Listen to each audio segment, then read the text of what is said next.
Real Estate Rockstars, this is Aaron Amuchastegui. Hey, you've probably heard about the Mastermind that we hosted in Austin over the last 4 years for all of our podcast listeners.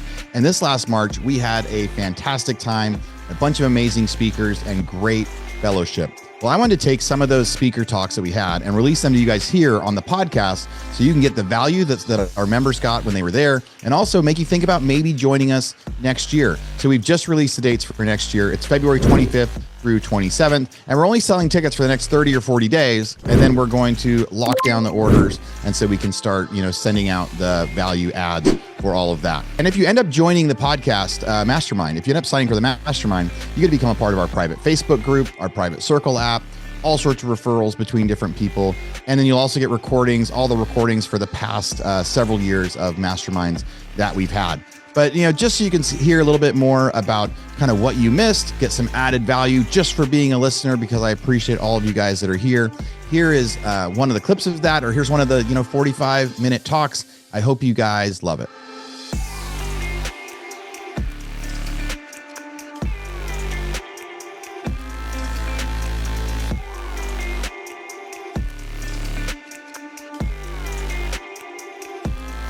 Our next guest, our next speaker, Mr. David Osborn. What's up, dude? How are you? All right. Don't blow this shot, no matter what. Who is he? So year one, David and I spoke on stage yesterday. Matt got to speak a long time ago. Matt was David's intern, little assistant that he met. And getting to see getting to see that journey. Is his mic on? There. It is now. Now your mic's on. I knew they told me to do something. I forgot. Yeah, they're like, before he goes up there, turn on your mic. Click the mic. Maddie, hey Dave, what's going on, bud? I have tickets to. Hey Daniel, how you doing, bud? Yeah. There's a lot of people here. We got some guests. I saw it. Yeah, I just talked to Daniel for a minute. I have tickets to Justice tonight. So if Maddie wants to go to Justice, I'll just give them to her. Somebody better text her. I think she just walked out the door. All right, what's up? How we deliver value today? How do we deliver value today? Yeah. So I met David. So David is also one of the founders of GoBundance. So I met him for that first time. So I talked about the first time I went to a mastermind. I knew I needed something different. I went by myself. I was nervous. I didn't really know what was going on. And David was kind of this master in the room, and that everybody kind of looked at, and he had this aura and energy about him. And David has a bunch of different secret weapons. And so first I want to go a little bit into the story of just really quick, kind of your wealth journey of KW and the market centers and kind of how that turned out. But then I want to jump way forward and talk about hiring and team members and how you pick people, because when you first build a business, you're doing it, right? And everybody has their origin story for that. But then when you want to grow to the next level, then other people need to do it. And David's been the master at finding people to do that. So how long ago did we meet? 2016. 2016. So yeah, 9 years ago. Yeah. And 9 years ago, how many businesses do we now own together? So David and I, we own at least 3 or 4 businesses plus a bunch of real estate. A bunch of real estate. It's crazy. So who in here would like to be wealthy? Raise your hand if you want to be wealthy. Cool. I'm in the right crowd. Yeah. I've been on a journey of wealth from having a Green Beret father and a mom who was a housewife and a military wife. And I think I can help you because I was where many people are. So let me ask you this. If 10 out of 10 was, no, let's do ABC. So A, you're nailing it. B, you're on your way. And C, you're at the beginning. Raise your hand if on your wealth journey you're at level C, which is just beginning. Okay, cool. What about level B, you're on your way? Okay, level A, anyone arrived? I know, Daniel, you don't have to put up your hand. Any A's out there? Okay. Yeah, a couple in the corner. Cool. Well, as I ask myself in these 45 minutes, how do I bring value to you? I always start with that question of what can I do to bring value to this audience? And if people want to be wealthy, then I'm a good guy to talk to because I always wanted to be wealthy. I was a C student in school. I didn't apply myself very much, but I had a lawn mowing company, so I made money on the side. I was a little bit of a troublemaker.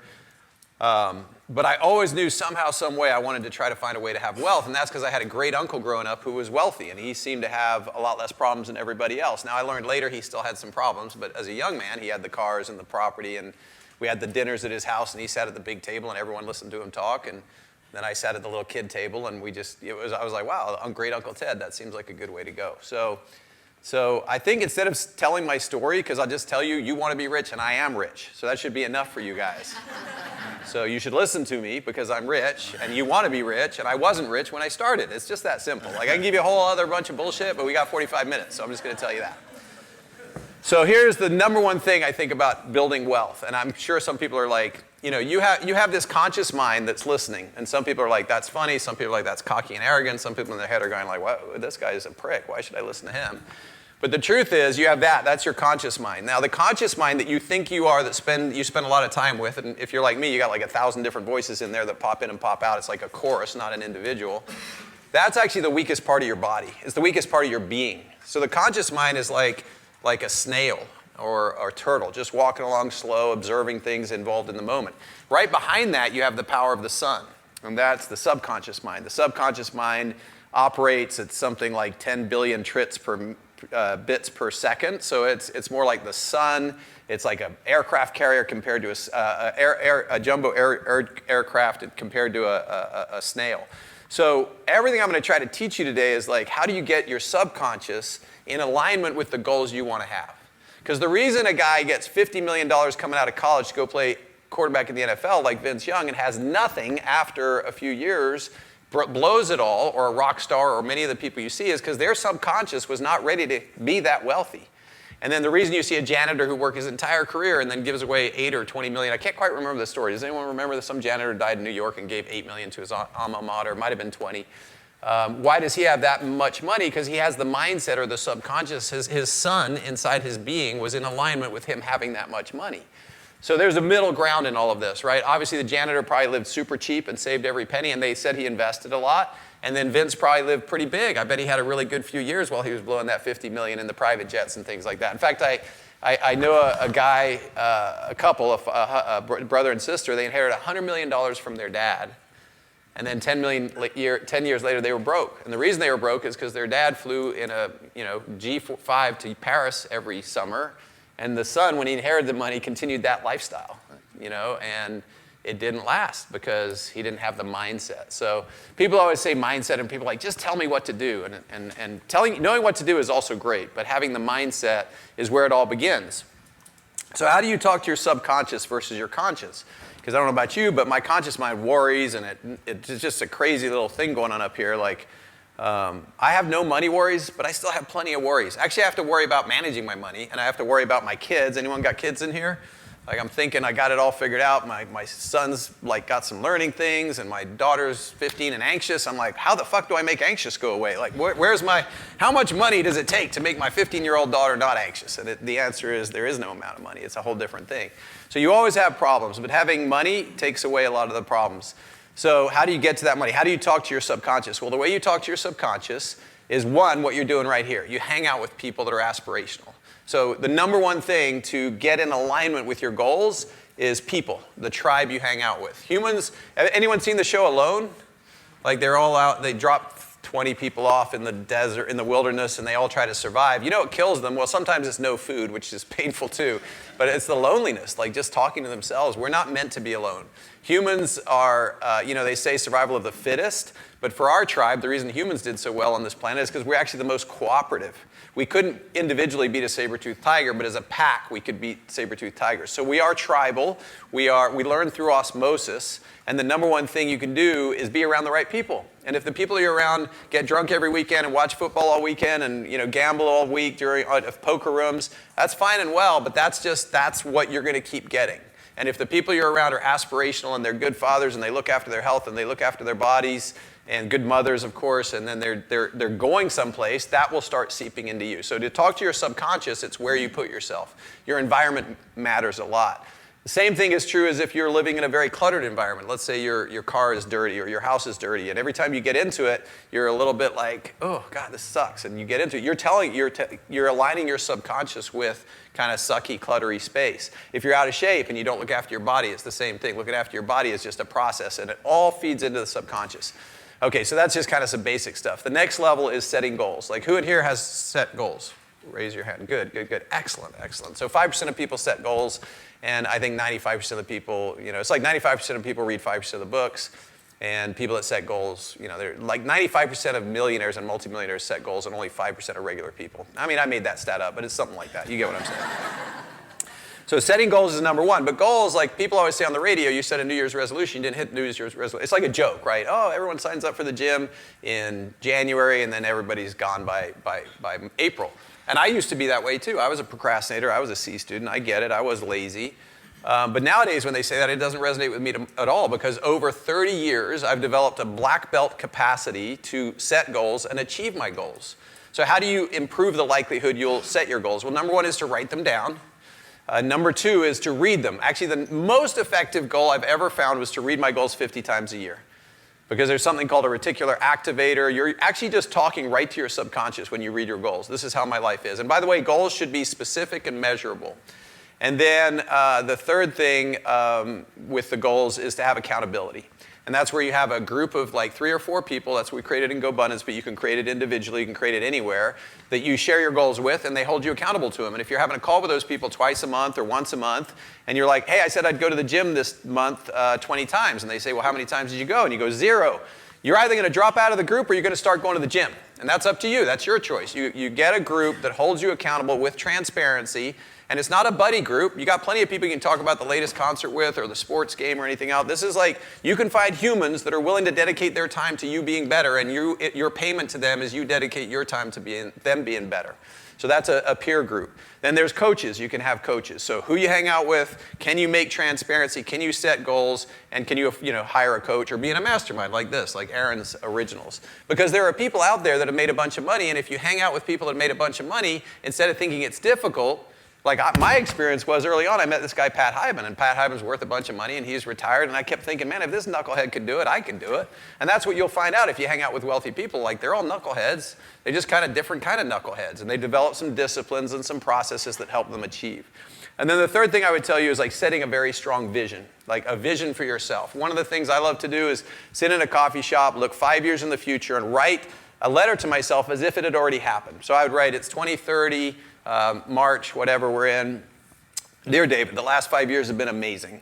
Bella graduated college and she's at an art school of her choice, or music school. She's into art and music. My son Luke is in high school. He loves basketball or whatever sport. My wife is in amazing shape. She's into yoga and dancing and her stuff, and she's a great scratch golfer. And then I go all the way through that, and then I hit my net worth hit blank. My body fat, my health is at this place. I just write a letter to myself as it was in the future, because when you're writing that letter, you're actually, again, talking to your subconscious. So you've got this inner power, but you're not directing it anywhere. So it's just going all over the place, and it's like fuzzy. And this is a way to take that and focus it on what you choose, what you want. Understanding that it's all flexible, understanding that you're not in control, things can change, but you are participating in the process of developing and choosing a life. And so for me, this is what all mattered, was like really getting my subconscious in alignment with being wealthy, being fit, having great friendships, and all the things, being in business with great guys like Aaron. So the vision part is really a powerful part as well. And then I'll just throw in the vision board. Some people hate vision boards, but right by my bed as I walked out of my room every day for 20 years, I don't have one right now, was a vision board, and it had a private jet flying through the air, and it had a bunch of real estate owned, and it had a leasing and lending business, a private equity business, and it had a real estate franchise. There was a house by the mountains, a house by the river, and a house that I lived in with all my family right in the center standing on it. And I have all of that today. Okay, so is it magic? Is it just unrelated? It could be. There's something I learned from a lawyer once, true, and unrelated. That's possible. But it's also like, for me, most of the things I've set, chased after, and really focused on have come true. And that's it. I mean, I want to emphasize, like, again, could be true, and unrelated. But I've gotten most of the things in my life by just focusing on them and focusing on them. I'm personally a fairly chaotic person. Like, I screw up all the time. I went to the gym to work out with my personal trainer yesterday, and I'm like, dude, where you at? He wasn't there. He said, you said next week. And I'm like, yeah, but that was Sunday. But then I looked at it. I actually texted him Monday and said, hey, can you get me in Wednesday of next week? And then I went Wednesday of this week. I do this shit all the time. I'm like a disaster. My wife's always mad at me. Why don't I know your schedule? I'm like, because I don't know my schedule. I don't even know what's going on half the time. I'm a C student. I was chaotic, but I made it. And I made it by... What I learned is I have an undisciplined puppy inside of my being, and if I tell that puppy where to go, it starts going in that direction. If I take my horse, my wild horse, and I direct it, it goes somewhere. If I don't direct it, I get kicked out of schools. I'm smoking weed every day, and life gets a little bit chaotic. So for you, if you remember one thing from what I said, is try to develop a way to bring your subconscious in alignment with the outcome you choose. So try to develop a way of continually inviting your own spirit to go in a certain direction. And for me, that's worked. Yeah. You know, so when David, he quickly just covered a ton of stuff right there, right? So when I first joined GoBundance, one of the parts of our one sheet, like the back of the one sheet, was like, write yourself that 5-year story. Write yourself a letter 5 years from now. And that was a very fun exercise. And but it was very impactful, and really you get a chance to really, really dream. And I would encourage each of you guys to do that. You know, it's like sometime this weekend when you're home and you're having that coffee, take 20 or 30 minutes and really just dream.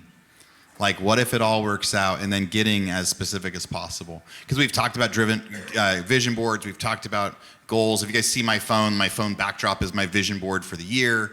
And I believe in so much of that stuff. But the big reason I believe in so much of that stuff is because of what David's taught me as being the black belt of it. So you shared a story of kind of the first time you ever wrote down your goals. So someone had encouraged you to write down your goals. Right. You wrote them down, you put them in the drawer. That was it. Just quickly go into that, and then I'm going to kind of shift gears a little bit. Well, the other thing is Hal right after me?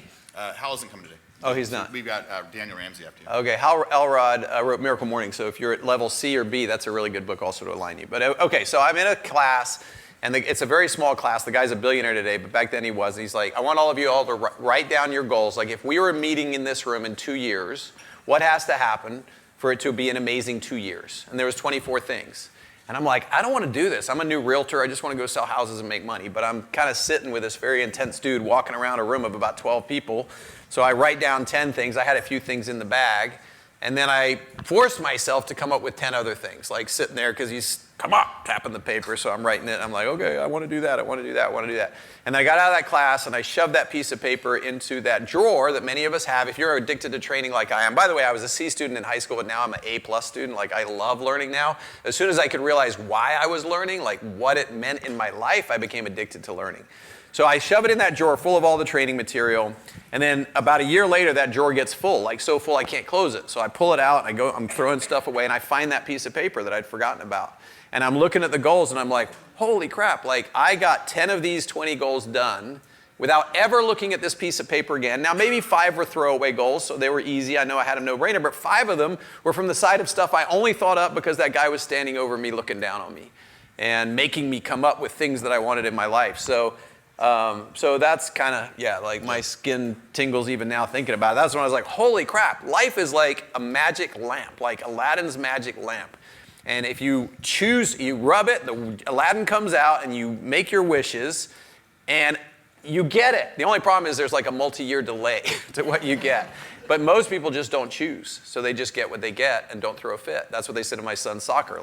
You get a red shirt or a blue shirt and you get what you get, you don't go throw a fit. And that's what you get if you don't choose. But if you choose and you work towards, it's almost inevitable that you will receive. Yeah.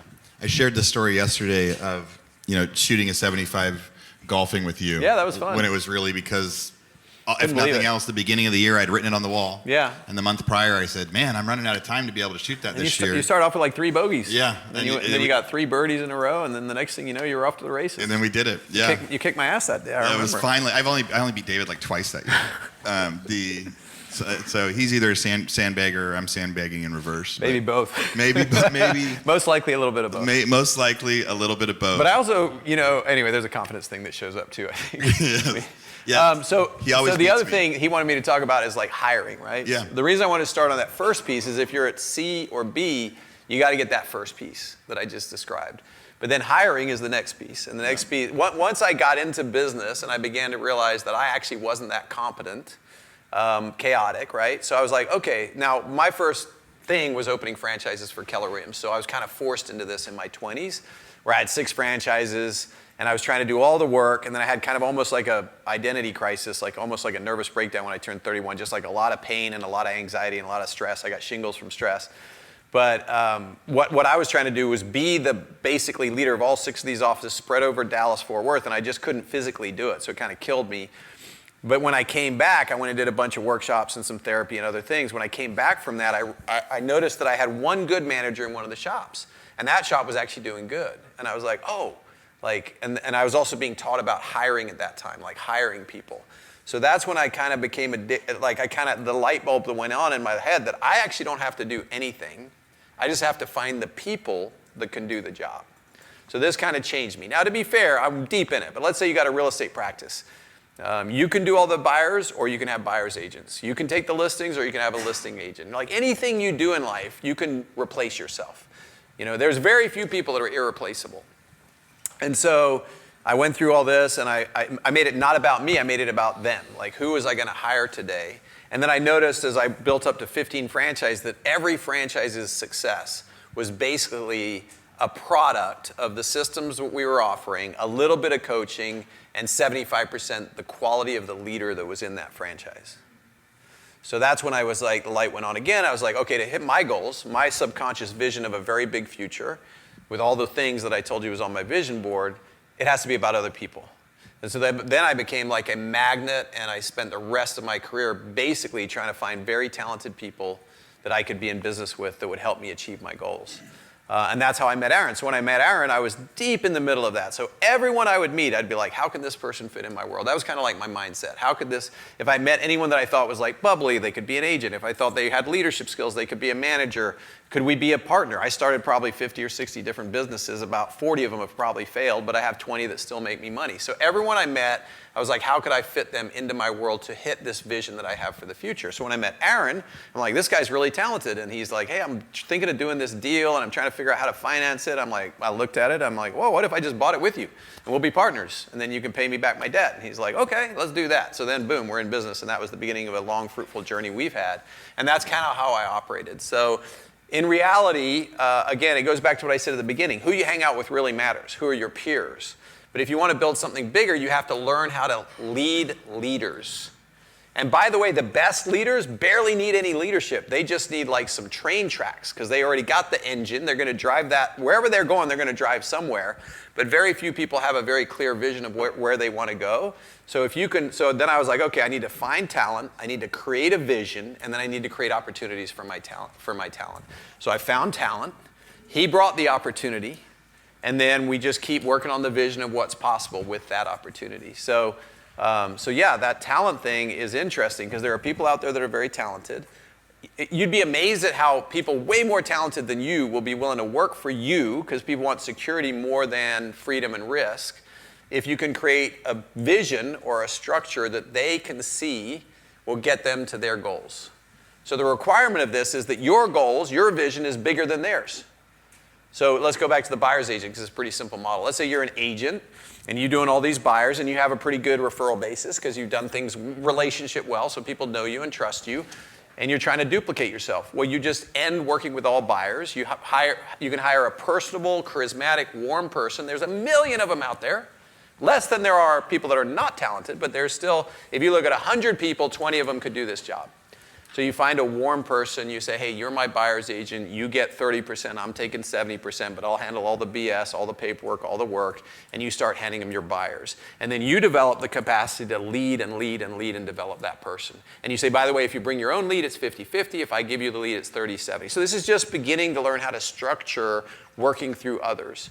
But ultimately, the goal is, the game is, if you want to build an economic world, is just living through the talents of others. And in Who Not How, Ben Hardy talked about that, right? He's like, you just hire, you don't have any problems. You don't have a systems problem. You don't have a profit problem. You just have a people problem. Find the right people, put them in the right spot, and then let them run.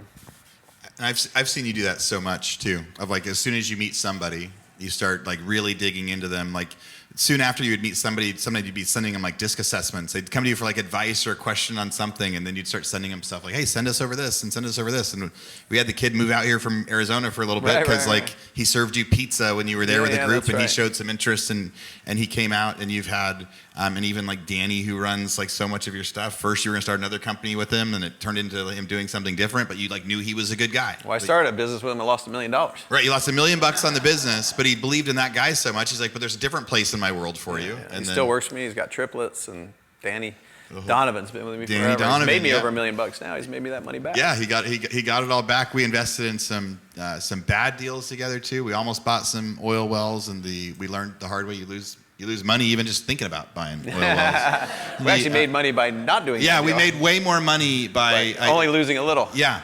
Like the best deal we did that year was not actually buying the oil well and walking away from our $50,000 or $60,000 research on it. Like sometimes the best deals you do are the ones that you don't do. Correct. The ones you walk away from, especially in the investing space. I want to have a lot of time for questions. Like maybe the last thing that I'll ask is, so you and Matt have had like a historical journey of like there's especially the guys in GoBundance and our different entrepreneurial worlds. We used to always say like, we need to find ourselves a Matt King. I need to find myself a Matt King. You know how like Jacuzzi is the brand for like a hot tub, right? You know, when you're like Matt King was like the brand name that we would use for like the ideal assistant. That's exactly right. Right? I've never heard that before. That's funny. But it's exactly, everyone say he's like the toaster of assistants. Yeah, he's like a toaster. Yeah, the brand. The copy machine. Yeah. Yeah, like Xerox. That's Xerox. Yeah, he's like the Xerox. He's the category king is what Chris would call it, right? Exactly. Like so we were always saying, how do we get a Matt King? How do we get a Matt King? Right? That was all of our journey. As soon as we started to get any sort of like success at all, I need an assistant. I need an assistant that helps like that. But it's not just finding the right guy, it's also how you interacted with them. So like, what are some tips as people like go to find their first assistant and or how to improve that, or how does it go from actually like having an assistant that creates more work for you to where he was able to kind of replace you is the wrong word, but like act as you at different times. Milan brought it up last night. 3 years ago, we're on stage. While we're on stage, Matt's in the back negotiating a deal. During the talk, he goes, we just locked it in, we just closed it, and it was like, and he'd got us like an extra $1 million on a thing. So like, what are some tips if somebody wants an assistant that can become that person that does so much more? Yeah, I've had a bunch of great assistants, by the way. I would say almost every one. I don't think I've made a lot of mistakes in that area, although I do remember one I made early that was a mistake. But I hired her because she was the golf cart girl on the golf course, and she seemed really sweet, so I just hired her for sweet. Sweet doesn't work.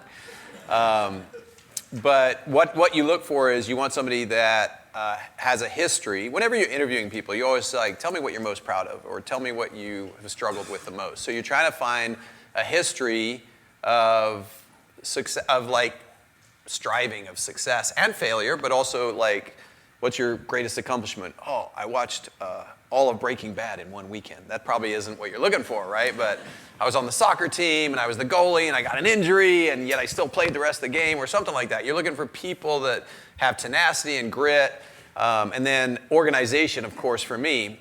So you're always looking for a track record of success. And for me, also, like the first one I bought that was really, really good, Kelly was her name. She was amazing. She wasn't my first ever, but she was the first really, really good one. She'd had been an administrator of a hospital for 300 doctors. And when I hired her, this is a long time ago, I wanted to pay $26,000. That was my budget. She wanted $45,000. Now at that time, I was making like $120.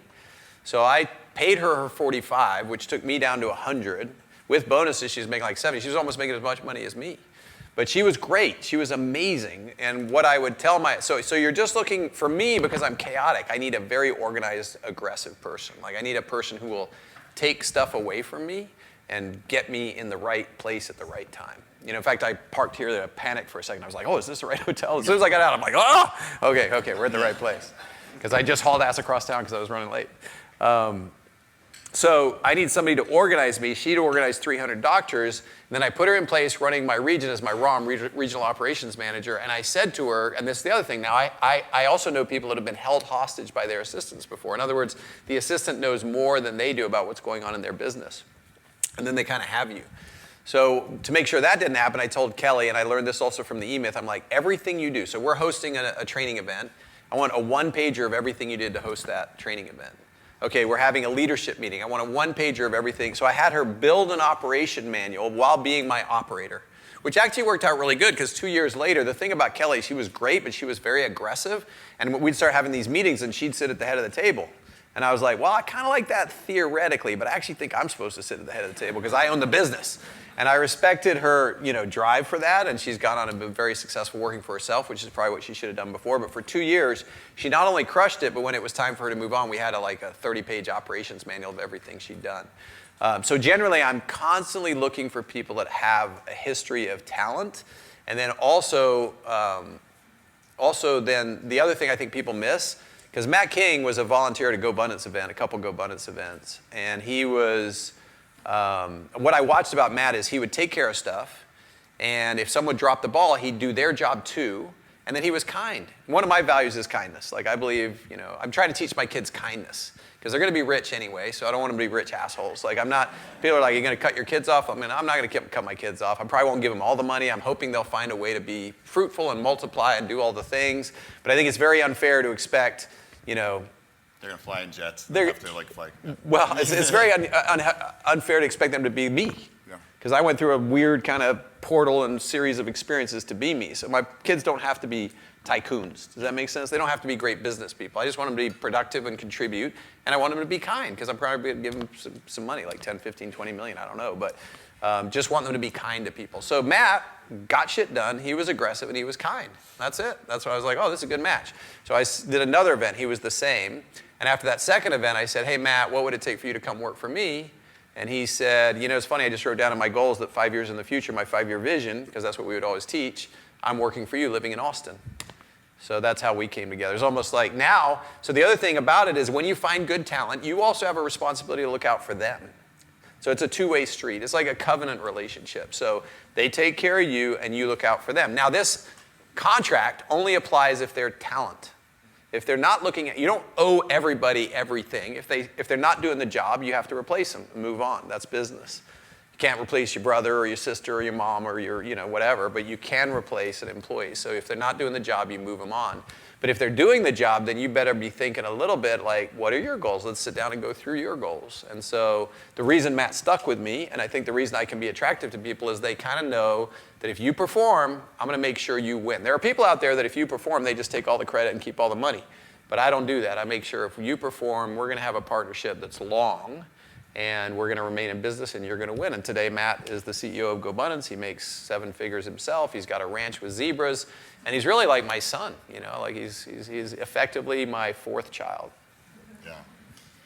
I want you to think about the magic of that story for just a second, like one of the things that stuck out. So the exercise David talked about, 5 years in the future, right? So Matt had met David twice, seen him on stage as the guy. He was one of many different people. He sat and wrote down, the 5 years from now, I'm living in Austin, Texas, working for David Osborn. And within a day, David happened to walk up to Matt and say, hey, what would it take for you to come work for me? They hadn't talked about it before. That was their first conversation they had, was after Matt wrote that looking back 5-year vision magic thing. That's that's subconscious working. That stuff works. That's the sun shining on both of our lives. Yeah. Because it's been amazing for him and it's been amazing for me. Yeah, it's been a really cool thing to see. All right, let's do some questions on just about anything. I mean, David has been humble, or we didn't get to go through his stuff. He has tons of different companies, tons of different experiences in transactional or hiring, investing, anything. So what sort of questions do you have, or something that you heard that you're going to write down and say, hey, I got a lot out of that? Hey, David. Milan from Pensacola, Florida. I think the first time I heard you talk was at the first Real Estate Rockstar, but then I joined GoBundance right after, and I heard you talk. It was Lake Tahoe, I think.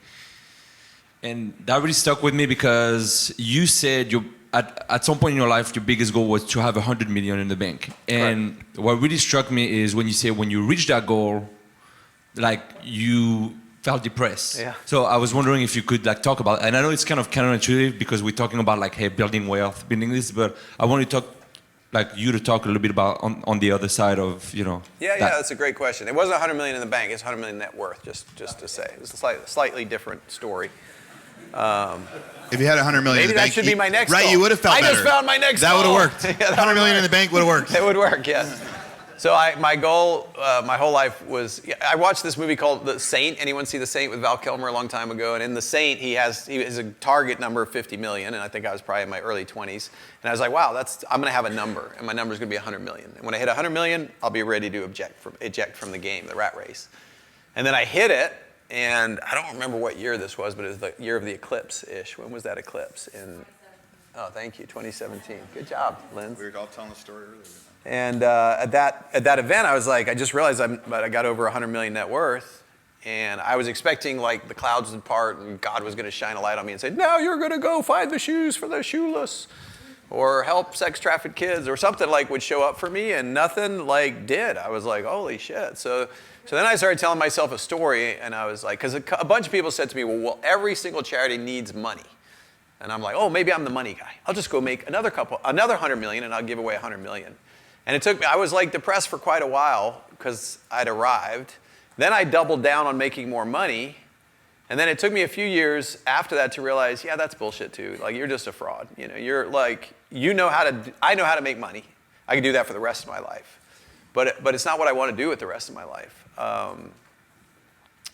And when I looked back, is it Marin? Milan, that's a cool name. You French? Yeah. Okay, cool. So when I look back, what I noticed is, and this is a good lesson for all y'all, on the journey, all along the way, I don't know that I really enjoyed any of the milestones because I was always looking at the next milestone. So someone said to me, what about when you first made $1 million or when you hit this?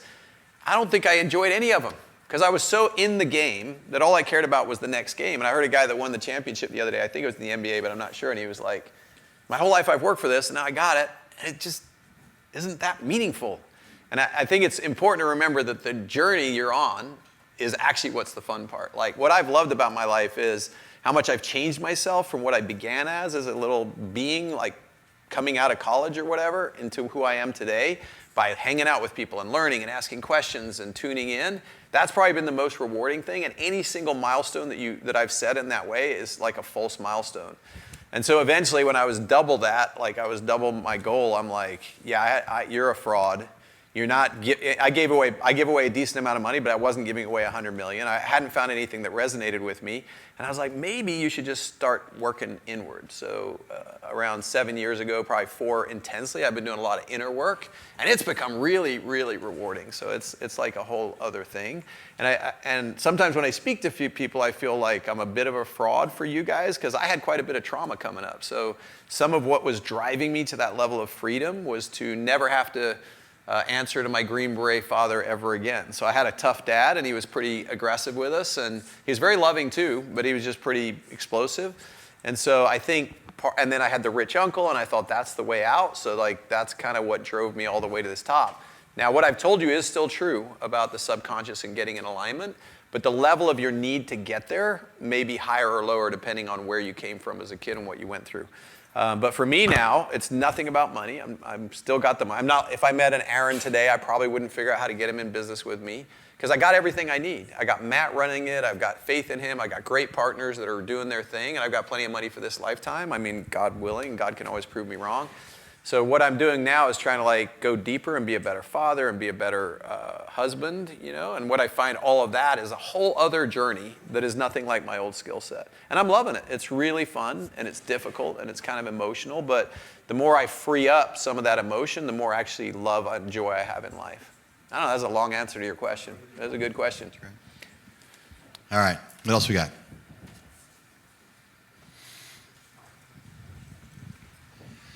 Matt Amuchastegui, Klamath Falls, Oregon. My younger brother. Really enjoyed everything you said, man. It's really hard to take it all in. I find myself on the plane after the event, and I'm trying to remember everything, and so I'm taking pictures and I'm writing things down. And sometimes I just need to focus on specific things. So, like, David, what are a few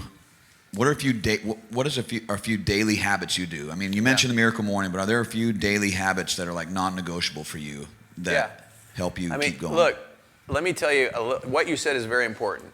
You're going to go to these conferences, you get a lot of things. If you can walk out of here and take 1, 2, or maybe 3 action steps, that's what you should ask of yourself. In fact, if you try to remember everything, you'll probably get dysfunctional. And I had to learn this early because I'd go to a conference, I'd get 40 good ideas, I'd try to implement them all, and I'd beat myself up for not implementing them. And a coach said to me one time, dude, take 1 or 2 per quarter. If you can make 1 or 2 or 3 at the most adjustments in your life per quarter, your life will start rocketing. We're building a freaking castle here. You can't build it in 1 year. You're building a cathedral, right? They take 100 years to build. You're laying foundational stones in your behavior and the way you show up.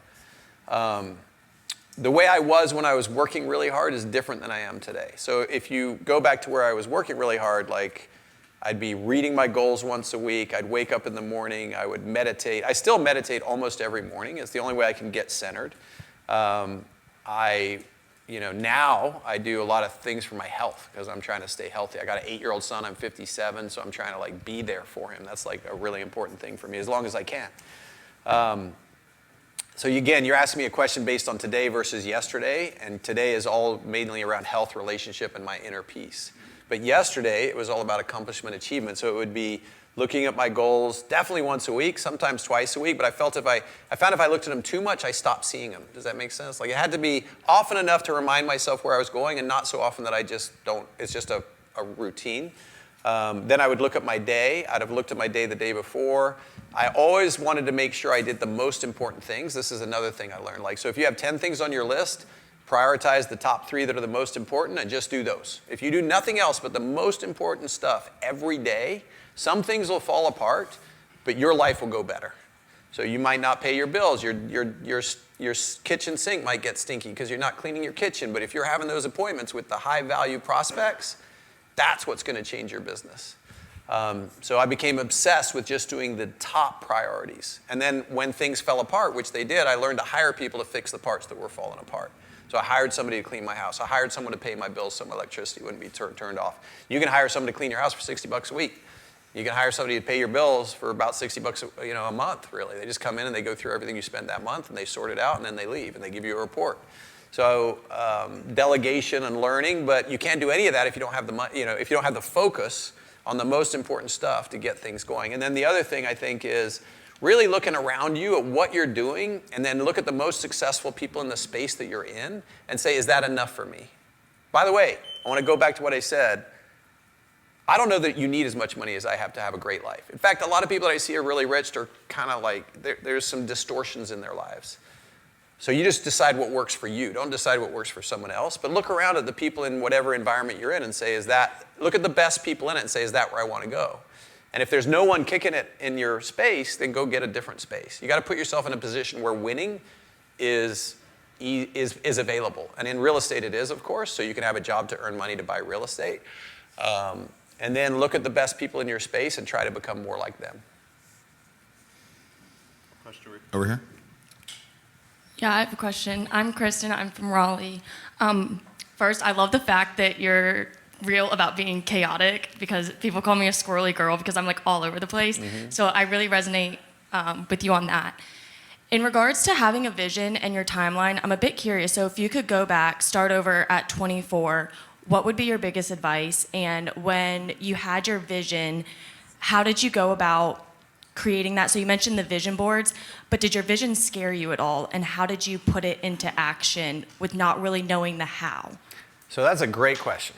And I'm going to answer it in 2 phases. The first one is, if I would go back to being 24, I'd say, fucking enjoy being 24. It's really, really good. So enjoy that shit, all right? Enjoy your youth, enjoy your energy. I mean, really enjoy the journey, which I'm not sure I did as much as I probably could have. So that would be one. But then in answer, of course it scared me. It scared me every freaking day. When I was driving up to Dallas, I remember I'd drive from Austin over the hill and I'd see Dallas on the horizon. I'd think to myself, God, that's a big city. Who am I to impact that city? Who am I to go open franchises in that city? When I was meeting with a person I knew was a top producer, I'd be like, who am I to tell this? Like, they were all 10 years older than me, 20 years older than me. I'm like, who am I to tell those people what to do? Like, I had that fear all the time. That's the reason so few people actually do anything. There's no courage without fear. So yeah, relish that fear, relish that excitement. You look at kids, they're scared to go to a new school. They're scared to like go play basketball, scared to make speeches. That's part of the journey that's so joyful. And then I go back to what I said to him, like, I don't know what space you're in, but make sure you're in a space to win. And then have your goals, have your vision, just keep leaning into it. So for me, being chaotic, what I realized is I needed to have a guiding light that I chose. So that time where I would separate, decide what I wanted, decide my goals, and then a clue that I gave him too is like do the most important stuff. These are all things I learned over like years. Like it wasn't like I started off doing everything and then I'd run out of time, run out of space, and I'd fail. So again, vision, goals, do the most important stuff, feel the fear and do it anyway, enjoy the ride, and just ask yourself all the time, why not me? And that's what I did. I'd say, why not me? Somebody has to be really rich. Somebody has to be really healthy. Somebody has to have great relationships with their people. Why not me? Because there has to be somebody like that on the planet. God made it so that there are people that have good stuff going on and bad stuff going on. Like in the Bible, there's good stories and bad stories. So when they write your story, make sure it's one of the good stories. And so you can have that by just choosing it.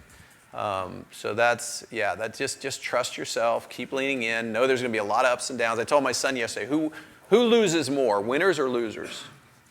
Who do you guys think loses more, a winner or a loser? Winners lose more because they keep getting beat up, but they get back up and they try again. Losers just quit. So as long as you never quit, you're going to get plenty of losses, but just keep getting back up and realize it's part of the journey. So the last thing I want to share, we've about done? Yeah. I loved what Eric had to say about helping the kids. And I have a friend who's from Mongolia she's an amazing human, but she was told at age 17 they had a job for her in China. And they took her to China, and then they took away all her stuff, and she was basically sex trafficked for 2 years. An American came along and fell in love with her and paid off the place, took her home, married her, and had 2 kids with her. And she is the most beautiful soul you'll ever meet. She hasn't let it hit her. She's just amazing. She's an amazing human.